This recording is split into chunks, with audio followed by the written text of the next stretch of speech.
আসসালামু আলাইকুম। সবাইকে শুভেচ্ছা জানাচ্ছি। মাসুম মাহবুব দেখছেন রুপিন দাস ইউটিউব চ্যানেল এবং মাসুম মাহবুব ফেসবুক পেজ।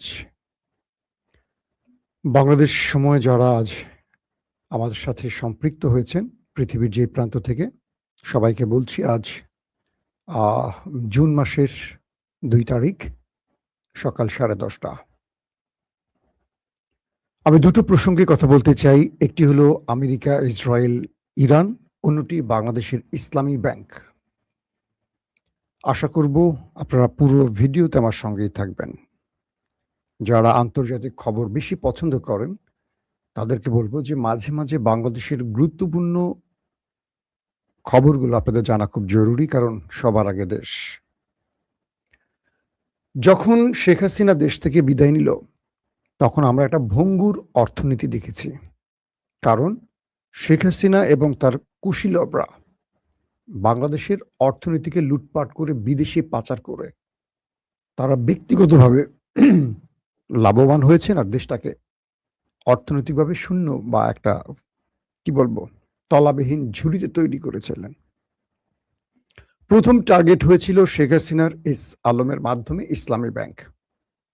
খুব দুঃখের সাথে বলতে হয়, তখন আমরা ধরে নিয়েছিলাম, অনেক ইসলামী ব্যাংকের গ্রাহকরা বলছিলেন যে আমরা অপেক্ষায় আছি। বারবারই তারা অনেকেই টাকা তুলে নিচ্ছিলেন ইসলামী ব্যাংক থেকে, তারল্য সংকট তৈরি হচ্ছিল। ব্যাংকের হাজার হাজার কর্মীরা হতাশ ছিলেন যে ব্যাংকটা শেষ পর্যন্ত দেউলিয়া হয়ে যায় কিনা। দুঃখের সাথে বলতে হচ্ছে যে শেখ হাসিনার সময় ব্যাংকটা পুরোপুরি দেউলিয়া হওয়ার আগেই হাসিনার পতন হয়। এটি দুঃখের সাথে বলছি না, বলছি যে রক্ষা পায় শেখ হাসিনার হাত থেকে, কারণ ছাত্র জনতার অভ্যুত্থানে হাসিনা পালিয়ে যেতে বাধ্য হন, হাসিনার রেজিমের পতন হয় এবং নতুন করে অন্তর্বর্তীকালীন সরকার ক্ষমতায় বসার পর ইসলামী ব্যাংক আবার ঘুরে দাঁড়াবার চেষ্টা করে। এর পরপরই আলমদের মতো সেই অর্থনৈতিক দানবরা, অর্থনীতি না লুটপাটের দানবরা বিএনপিকে কিনে ফেলে। আমি নির্দ্বিধায় বলবো বিএনপি কষ্ট পেলেও আমার কিচ্ছু করার নাই। এবং আলমের অন্যতম সহযোগী খুরশিদ আলমকে ইসলামী ব্যাংকের চেয়ারম্যান করে বসায় বর্তমান সরকার। কল্পনা করেন।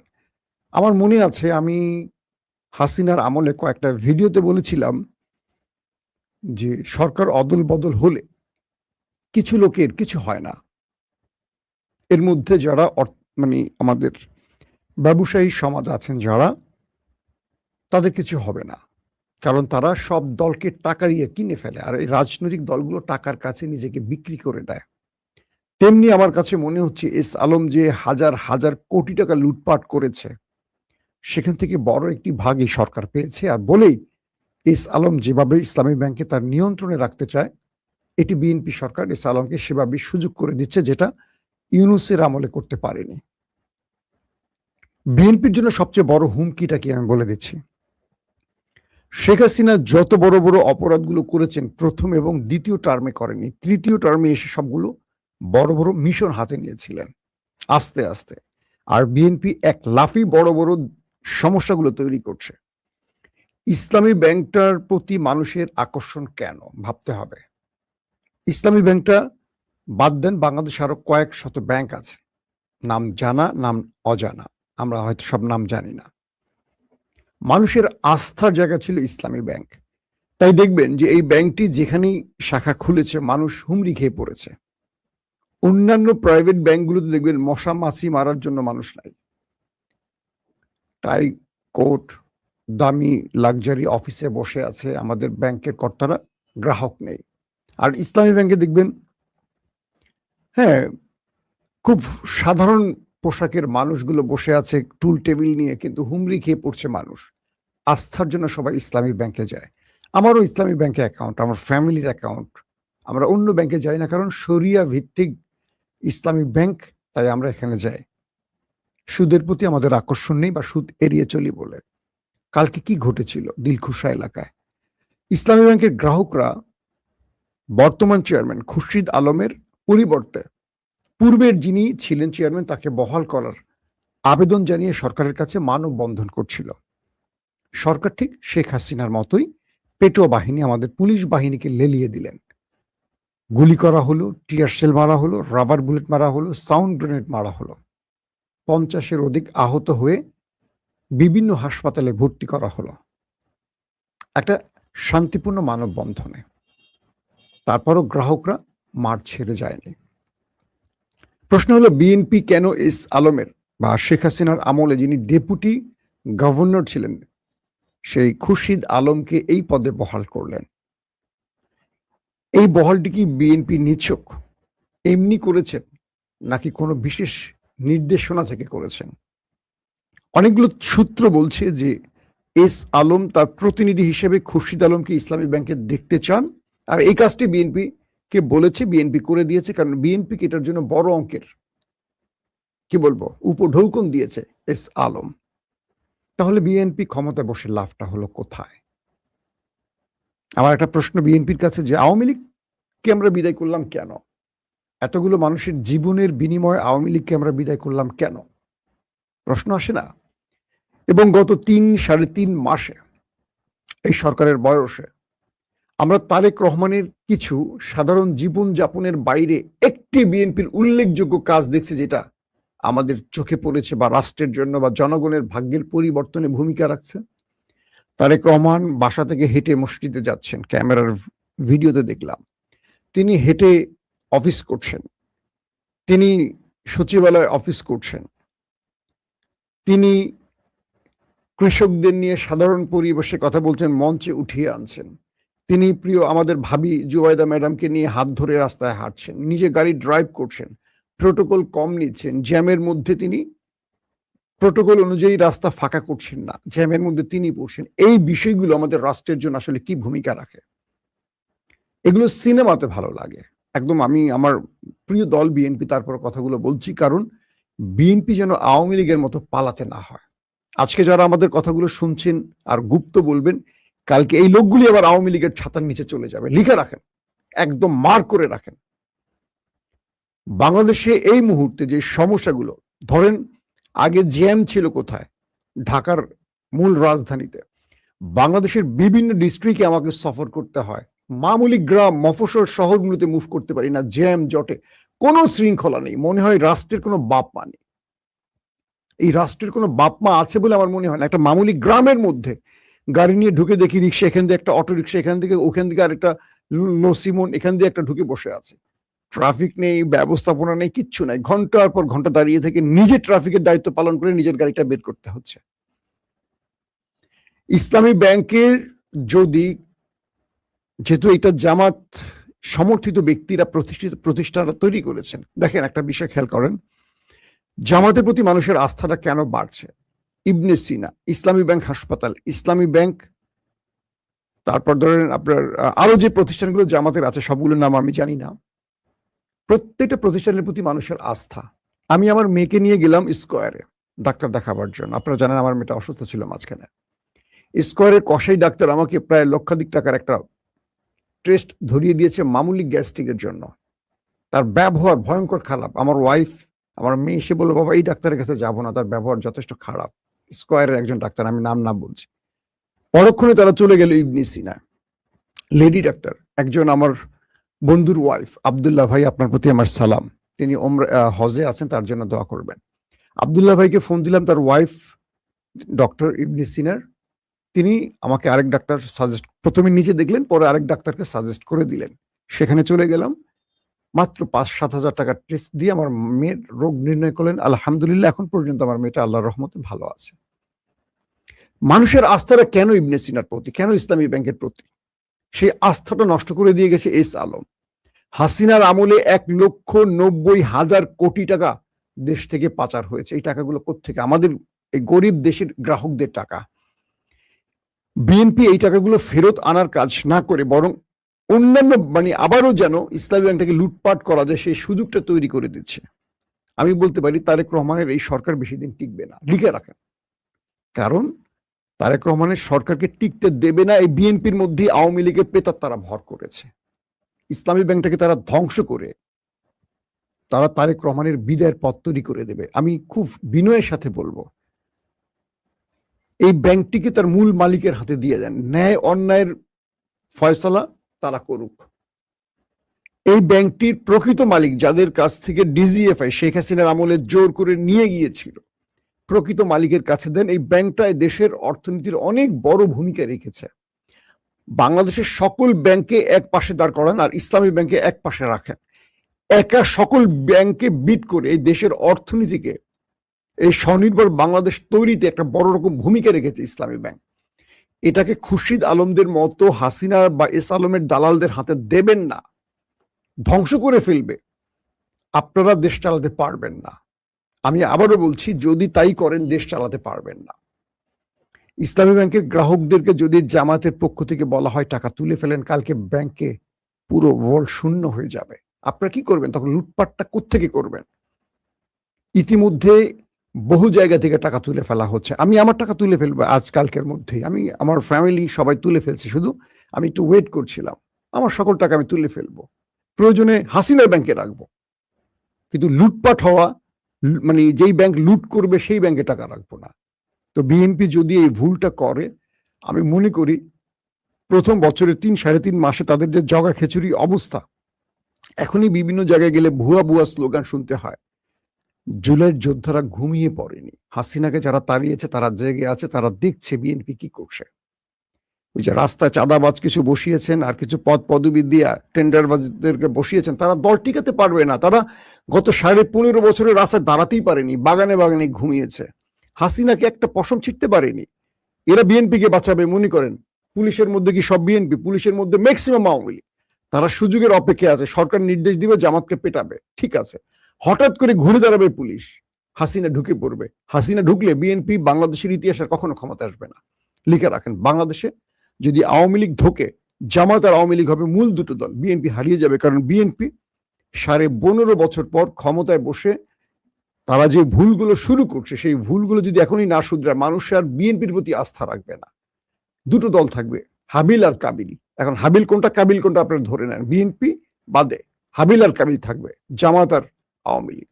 অথবা আওয়ামী লীগ যদি নিশ্চিহ্ন হয়ে যায়, বিএনপির এই শাসন ব্যবস্থা তৃতীয় আরেকটি দল তৈরি করবে, সেটা এনসিপি হোক বা কেউ হোক। আমি বুঝতে পারছি যারা আমার কথা শুনে হতাশ হচ্ছেন তাদেরকে বলছি, আমরা এই বিএনপিকে দেখতে চাইনি। ইসলামী ব্যাংকটার অপেক্ষা ছিলাম, একটা সরকার পরিবর্তন হলে ব্যাংকটা বেঁচে যাবে, কিন্তু লাভটা হলো কি? সরকার পরিবর্তন হলো কিন্তু ব্যাংকটাকে আবার সেই দানবদের হাতে তুলে দেওয়া হলো। এটা তারেক রহমানের সুশাসনের লক্ষণ নয়। তারা আমি বুঝি না সে কি আদৌ প্রধানমন্ত্রী নাকি নেপথ্যে কেউ কলকাঠি নাড়েন। কারণ তারেক রহমানের সাথে কাজ করতে গিয়ে আমি তার এরকম মানে সিদ্ধান্তের বিষয়গুলো জানতাম না। তিনি অন্য চিন্তা করতেন। তিনি জিয়াউর রহমানের ছেলে, তিনি এখন পর্যন্ত যা করছেন খুব চমৎকার করার চেষ্টা করছেন, কিন্তু বাকিগুলো কি করছে? এই জায়গাটাতে আমি মনে করি বিএনপিকে খুব দ্রুত সিদ্ধান্ত নিতে হবে যে তারা যে কাজগুলো করছে জনগণের আস্থা আছে কিনা, জনগণ তাদের উপর ভরসা রাখছে কিনা, জনগণ খুশি কিনা। প্রত্যেকটা টেলিভিশন বিএনপির দখলে, কিন্তু দেখেন তাদের ভিডিওর নিচে কমেন্টগুলো, জরিপগুলোর নিচে কমেন্টগুলো, 80-84-90% মানুষ বিএনপির প্রতি হতাশা দেখাচ্ছে।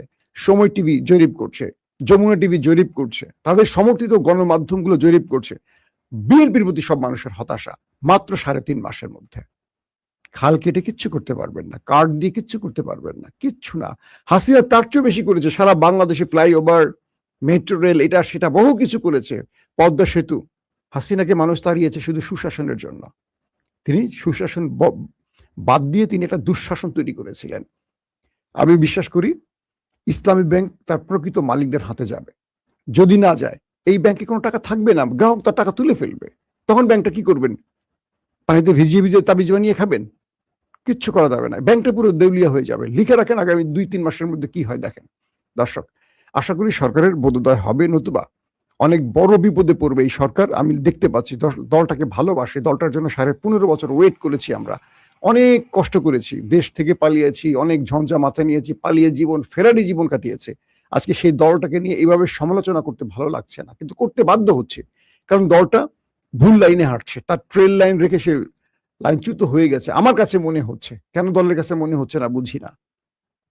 আসেন আমাকে একটা আন্তর্জাতিক গুরুত্বপূর্ণ খবর দিই আপনাদের, যেটার জন্য বসে আছেন।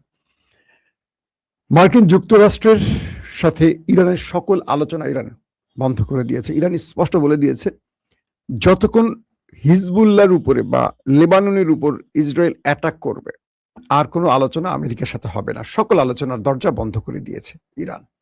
ইরান ঘোষণা দিয়ে বলেছে যে আমাদের চুক্তির মধ্যে সকল ফ্রন্টের যুদ্ধের বিষয়টি সম্পৃক্ত ছিল, কিন্তু ইসরায়েল লেবাননে ঢুকে তাদের কয়েকটি অঞ্চল দখল করেছে, নিরীহ মানুষদের হত্যা করছে, শিশুদের মারছে, প্রতি মুহূর্তে বোম্বিং করছে। একদিকে যুদ্ধ, অন্যদিকে আলোচনা কোনোভাবেই সম্ভব নয়। আমরা মার্কিন যুক্তরাষ্ট্রের সাথে আমাদের যত রকম আলোচনা ছিল সেই সকল আলোচনা থেকে বেরিয়ে আসছি। যুদ্ধ হলে যুদ্ধ, শান্তি হলে শান্তি। যুদ্ধ হলে সকল ফ্রন্টে যুদ্ধ হবে, আর আলোচনা হলে সকল জায়গায় যুদ্ধ বিরতি চলতে হবে। তাই ইরান বলে দিয়েছে এখন আমরা যুদ্ধের জন্য প্রস্তুত, যে কোনো সময় আমরা অ্যাটাক করব। ইরানের এই হুমকির পর ডোনাল্ড ট্রাম্প নড়ে চড়ে উঠছেন। তিনি ফোন করেছেন নেতানিয়াহুকে। তিনি বলছেন যে তোমাকে আমি পোদ্দারি করতে নিষেধ করেছি। মার্কিন কয়েকটি গণমাধ্যম এই খবরগুলো ফ্ল্যাশ করে দিয়েছে। কিছু গণমাধ্যম বলছে ট্রাম্পের নেতানিয়াহুর সাথে কথা বলেছেন, তাকে যুদ্ধ বন্ধ করতে বলেছেন। আর কিছু গণমাধ্যম ভেতরের অফ দ্য রেকর্ড কিছু তথ্য বের করে এনেছে, সেখানে তারা বলেছে নেতানিয়াহুকে শাসিয়েছে, গালিগালাজ করেছে, বলেছে যে তুমি থাকতে জেলে, ট্রাম্প বলছে নেতানিয়াহুকে, তুমি থাকতে জেলে, তোমার বিরুদ্ধে এত দুর্নীতির মামলা রয়েছে, তোমাকে আমি বাঁচিয়ে রেখেছি, তোমার জনগণ তোমাকে পছন্দ করে না, বিশ্ব তোমার দেশটাকে পছন্দ করে না, এখন পর্যন্ত আমি এই দেশটার পক্ষে দাঁড়িয়ে ইরানের হাত থেকে বাঁচিয়ে রেখেছি। অফ দ্য রেকর্ডের তথ্য, হয়তো আপনারা আজকালকের মধ্যে পরবর্তী তথ্যগুলো পেয়ে যাবেন। তোমাকে রক্ষা করে আমি কি ভুল করেছি? তুমি আমার নির্দেশনা মানছো না, তুমি লেবাননে হিট করছো, ইরান এখন আবার হামলার হুমকি দিচ্ছে, সামনে আমার মধ্যবর্তী নির্বাচন, ফাজলামির এটা শেষ আছে। প্রচন্ড পরিমাণে নেতানিয়াহুকে শাসালেন, ধমকালেন ডোনাল্ড ট্রাম্প, এবং ডোনাল্ড ট্রাম্প বলছে দ্রুত তুমি লেবাননে যুদ্ধ বন্ধ করো, আর একটা হামলা লেবাননে হবে না, যদি হয় তাহলে তোমার খবর আছে।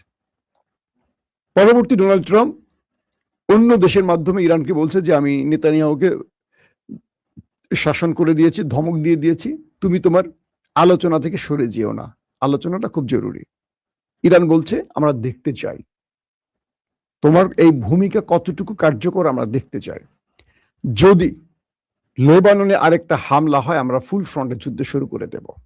শুধু তাই নয়, হরমুজ তো আমরা কন্ট্রোল করেছি, আমরা বাবুল মন্দব বন্ধ করে দেব, পুরো পৃথিবীর তেল যাওয়া আসা বন্ধ করে দেব। তেলের দাম 160 থেকে $200 চলে যাবে। তুমি কিভাবে কন্ট্রোল করবে করো। তোমার সাথে এখন আমরা বাণিজ্য যুদ্ধ এবং আমরা সামরিক যুদ্ধ একসাথে চালাতে চাই।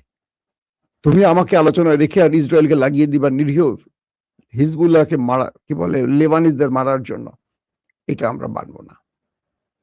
এখন ইরান বাবুল মান্দাব বন্ধের জন্য হুতিদের গ্রিন সিগন্যাল দিয়েছে। আগামী কয়েক ঘন্টার মধ্যে যদি লেবাননে আর কোনো হামলা হয় তাহলে বাবুল মান্দাব বন্ধ করে দেবে ইরান। পাশাপাশি ইরান বড় ফ্রেমে অ্যাটাকে যাবে, কারণ ইরান এইটুকু বুঝে গেছে আমেরিকা তার কাছে ধরা খেয়ে আছে। ট্রাম্প তিনি আছেন এক মহা বিপদে। তিনি আরবকে বলছেন যে তোমরা আমাকে ঘাঁটি দাও যুদ্ধের জন্য। কাতার নিষেধ করে দিয়েছে, সৌদি নিষেধ করে দিয়েছে। কুয়েতের অনুমতি ছাড়াই অ্যাটাক করেছিল কুয়েতের আলী আল সালেম ঘাঁটি থেকে। সেখানে আইআরজিসি একাধিক সিরিজ মিসাইল এবং ড্রোন মেরে মার্কিন ঘাঁটিকে তছনছ করে দিয়েছে। বলা হচ্ছে মার্কিন অনেক সেনা সেখানে হতাহত হয়েছে, তাদের অনেক মূল্যবান সামরিক বা এয়ারক্রাফট ধ্বংস হয়েছে। রিপোর্টে মার্কিন গণমাধ্যম সিএনএন রিপোর্টে বলা হচ্ছে তাদের থার্ড প্রতিরক্ষা ব্যবস্থা ধ্বংস করে দিয়েছে মধ্যপ্রাচ্যে ইরান। এক একটা থার্ড প্রতিরক্ষা ব্যবস্থার দাম বলা হয়েছে $100 কোটি। আর গত দুদিন আগে আলী আল সালেম বিমান ঘাঁটিতে অ্যাটাক করে মার্কিন 3টি MQ-9 রিপার ড্রোন ধ্বংস করেছে, যার এক একটার মূল্য প্রায় $1 বিলিয়ন কাছে। এবার বলছেন আমেরিকার কপালে কেন হাত পড়বে না। আমেরিকা ইরানকে বলছে তুমি আলোচনার টেবিল থেকে সরে যেও না। এখন দেখার পালা আসলে শেষ পর্যন্ত কি হয়, কারণ এই মুহূর্তে ইরান তার আরেকটি শক্তি দেখিয়েছে। সে নতুন একটা ভিডিও রিলিজ করেছে, সেখানে দেখা গেছে পুরো হরমুজ প্রণালী ইরানের কন্ট্রোলে। ইরানের ছোট ছোট স্পিড বোটগুলো তারা মিসাইল নিয়ে পুরো হরমুজ প্রণালী কন্ট্রোল করছে এবং ইরান সেটাকে ওয়ার্ল্ড মিডিয়াতে সাপ্লাই দিয়ে দেখাচ্ছে, দেখো আমেরিকা তোমাদের বলছে যে এই হরমুজ আমাদের কন্ট্রোলে আছে, এই জাহাজগুলো তোমরা এখান থেকে যাতায়াত করো। না, হরমুজ প্রণালী পুরো আমাদের কন্ট্রোলে, আমাদের অনুমতির বাইরে যারা আসবে আমরা তাদেরকে উড়িয়ে দেব। পুরো হরমুজ প্রণালী ইরানের দখলে আছে এখন পর্যন্ত। আমেরিকা যা বলছে, পশ্চিমা গণমাধ্যম যা বলছে মিথ্যে। আবার পশ্চিমা গণমাধ্যম আরেকটি খেলা খেলছে। তারা কি করছে, ইরানের প্রেসিডেন্ট মাসুদ পেজেশকিয়ান পদত্যাগ করেছেন এরকম গুঞ্জন তুলে পশ্চিমা মিডিয়া ইরানের মধ্যে আরেকটি প্যাচ লাগাবার চেষ্টা করছে। ইরান বলছে যে এমন কোনো ঘটনা ঘটেনি, এগুলো পশ্চিমা মিডিয়া ইরানকে দুর্বল করার জন্য, অভ্যন্তরীণ ক্ল্যাশ তৈরি করার জন্য পশ্চিমা মিডিয়া এই খবরগুলো, প্রোপাগান্ডাগুলো একযোগে ছাড়ছে। তাই বিশ্বকে এই প্রোপাগান্ডার বিশ্বাস না রাখার জন্য ইরান দাবি করেছে। নানান রকম তথ্য উপাত্ত দিয়ে এখন এক কথা কি বলবো, মিডিয়ার যুদ্ধ চলছে এখন। এই মিডিয়ার যুদ্ধে ইরান আমেরিকাকে সেই অর্থে দিতে পারবে না, কারণ পশ্চিমা মিডিয়া ফলো আমরা পৃথিবী সবাই করি, আমাদের টেলিভিশনগুলো, আমাদের পত্রিকাগুলো পশ্চিমা মিডিয়া ফলো করে। আমরা যারা পশ্চিমা মিডিয়া কম ফলো করি, আমরা ভেতর থেকে তথ্য নেওয়ার চেষ্টা করি, হয়তো এজন্যই আপনারা আমাদের খবরগুলো দেখেন। তো এই পরিস্থিতির মধ্যে আমেরিকা ইরান যদি আবার যুদ্ধে জড়িয়ে পড়ে, এটা হবে ভয়াবহ যুদ্ধ। কারণ ইরান বাবুল মান্দাব এবং হরমুজ বন্ধ করে দিলে মোটামুটি মানে কি বলবো, বিশ্ব পুরো অস্থির হয়ে পড়বে। ফ্রান্স খেপে গেছে ইসরায়েলের উপর, তাদের উপর নিষেধাজ্ঞা জারি করেছে কয়েকটা ক্ষেত্রে ফ্রান্স। আবার ফ্রান্সের প্রেসিডেন্ট ইমানুয়েল ম্যাক্রন ফোন করছে ট্রাম্পকে, বলছে যে তুমি যদি না পারো আমরা আসো আমরা একটা আলোচনা করে এই যুদ্ধ বন্ধ করি। পুরো ইউরোপ লকডাউনে চলে যাচ্ছে, পুরো ইউরোপ শাটডাউন হয়ে যাচ্ছে, তেল সংকট, আমাদের তেল শেষ। জাপান বলছে আমাদের রিজার্ভে আর তেল নাই, কি করব, তুমি যুদ্ধ বন্ধ করবে। সব জায়গা থেকে আমেরিকার উপর চাপ আসছে, ফ্রান্স জাপান সহ আরো অনেক দেশে চাপ আসছে। এই মুহূর্তে ইরানের সাথে আলোচনা ছাড়া বিকল্প কোনো পথ আর আমেরিকার খোলা নেই। এরই মধ্যে যদি ইসরায়েল আবার লেবাননে হামলা করে, তাহলে এটা বড় ফ্রেমে একটা কি বলবো মহাযুদ্ধের দিকে চলে যাবে। প্রত্যেকে ভালো থাকবেন। আল্লাহ হাফেজ।